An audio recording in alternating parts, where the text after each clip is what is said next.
होली से ठीक एक शाम पहले हवा में एक अलग सी खुशी और दूर से ही दिखती वो आग की ऊंची ऊंची लपटें। हम सब ने नज़ारा देखा है ना। पर कभी सोचा है कि क्या ये सिर्फ एक रस्म है या फिर इस आग में कोई बहुत गहरी कहानी छुपी हुई है। तो चलिए आज इसी सवाल की तह तक चलते हैं। आखिर ये होलिका दहन की आग हर साल जलाई ही क्यों जाती है?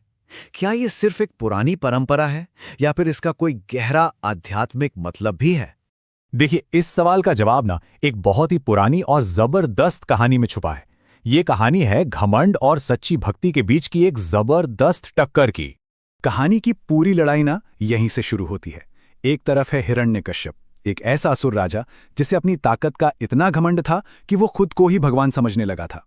और दूसरी तरफ उसी का अपना बेटा प्रहलाद, जिसकी भगवान विष्णु में आस्था इतनी पक्की थी कि वो अपने घमंडी पिता के आगे सिर झुकाने को बिल्कुल तैयार नहीं था।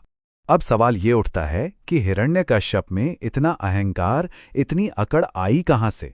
तो इसका जवाब है एक वरदान।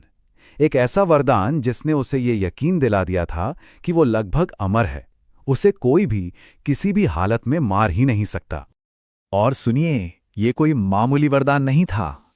शर्तें देखिए, उसे ना दिन में कोई मार सकता था, ना रात में, ना घर के अंदर, ना घर के बाहर, और तो और ना किसी अस्त्र से, मतलब फेंके जाने वाले हथियार से, और ना ही किसी शस्त्र से, यानी हाथ में पकड़कर चलाने वाले हथियार से।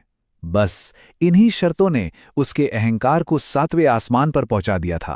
तो जब हिरण्यकश्यप अपनी सारी ताकत लगाकर भी अपने बेटे की भक्ति को तोड़ नहीं पाया, तो उसने एक बहुत ही भयानक साजिश रची। और यहीं से कहानी में एक बहुत खतरनाक मोड़ आता है। प्रहलाद की भक्ति देखकर हिरण्यकश्यप का गुस्सा बढ़ता ही जा रहा था।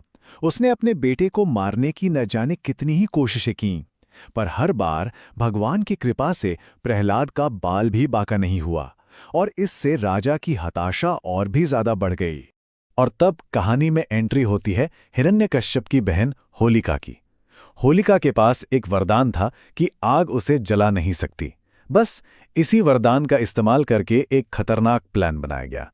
प्लान ये था कि होलिका प्रहलाद को अपनी गोद में लेकर एक जलती हुई चिता पर बैठ जाएगी। सोच बिल्कुल सीधी थी, प्रहलाद तो जलकर राख हो जाएगा और होलिका अपने वरदान की वजह से बच जाएगी। सब कुछ बिल्कुल प्लान के हिसाब से लग रहा था। लेकिन एक बात याद रखनी चाहिए, ऊपर वाले का न्याय हमेशा अटल होता है। कहानी में एक बहुत बड़ा ट्विस्ट आने वाला था। हुआ क्या? हुआ बिल्कुल उल्टा। जैसे ही आग की लपटें उठीं, भगवान विष्णु की कृपा से होलिका का वो वरदान किसी काम नहीं आया और वो खुद उसी आग में जलकर भस्म हो गई। और प्रहलाद, वो अपनी सच्ची भक्ति के कवच में पूरी तरह से महफूज रहा। तो फिर इस पूरी कहानी का असली मतलब क्या है? ये सिर्फ एक कहानी नहीं है दोस्तों। होलिका दहन की ये जो आग है ना, ये हमें एक बहुत बहुत गहरा संदेश देती है। देखिए ना, हिरण्यकश्यप और होलिका का अहंकार और उनकी नफरत उन्हें कहाँ ले गई? विनाश की ओर। वहीं दूसरी तरफ प्रहलाद का अटूट विश्वास और उसकी भक्ति उसे सुरक्षा का वरदान दे गई। ये कहानी साफ साफ दिखाती है कि आखिर में हमारे कर्म और हमारे गुण ही हमारा भविष्य तय करते हैं। और इस पूरी कहानी का निचोड़ बस एक लाइन में है, बुराई चाहे कितनी भी बड़ी, कितनी भी ताकतवर क्यों ना नजर आए, जीत हमेशा अच्छाई की ही होती है, हमेशा। तो असल में जब हम होलिका दहन देखते हैं तो वो आग सिर्फ लकड़ियों को नहीं जला रही होती है। वो एक प्रतीक है हमारे अपने अंदर की बुराइयों को, हमारे गुस्से को, हमारी नफरत को जलाने का, अपनी आत्मा को साफ करने का। और कौन सी बुराइयां?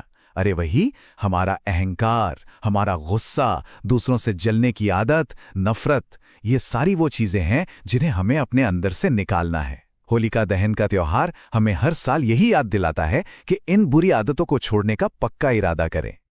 लेकिन रुकिए, इस परंपरा के पीछे सिर्फ कहानी और आध्यात्म ही नहीं है। इसका एक सामाजिक और वैज्ञानिक पहलू भी है जो इसे और भी ज्यादा खास बना देता है। जरा सोचिए, ये एक आग एक साथ कितने काम करती है। ये सर्दियों के जाने और बाहर के मौसम यानी वसंत के आने का संकेत है। अगर विज्ञान की नज़र से देखें तो इसकी गर्मी हवा में मौजूद हानिकारक बैक्टीरिया को खत्म करती है, जिससे माहौल शुद्ध होता है। और सबसे बड़ी बात, सामाजिक तौर पर यह सभी लोगों को एक साथ लाती है। लोग अपने पुराने गिले शिकवे भुलाकर एक साथ खड़े होते हैं और एकता का एहसास करते हैं। और बस इसी सफाई और एकता की भावना के साथ अगले दिन हम सब मिलकर रंगों का त्योहार मनाते हैं। होली के रंग हर तरह के भेदभाव को मिटाकर सबको एक कर देते हैं। तो अब सवाल ये है कि भाई, ये सदियों पुरानी कहानी आज के ज़माने में हमारे लिए क्यों ज़रूरी है? इसकी आज क्या रेलेवेंस है? इसकी रिलेवेंस है क्योंकि इसका जो संदेश है ना, वो टाइमलेस है। मतलब वो समय के साथ पुराना नहीं होता।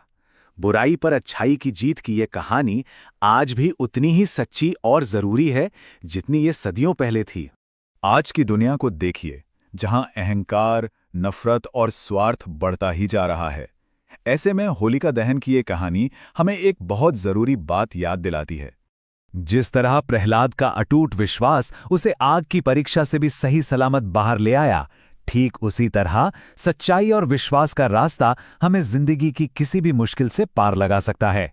तो अंत में बस एक सवाल अपने आप से पूछना है, इस बार होलिका दहन पर हम अपने अंदर की कौन सी बुराई को उस पवित्र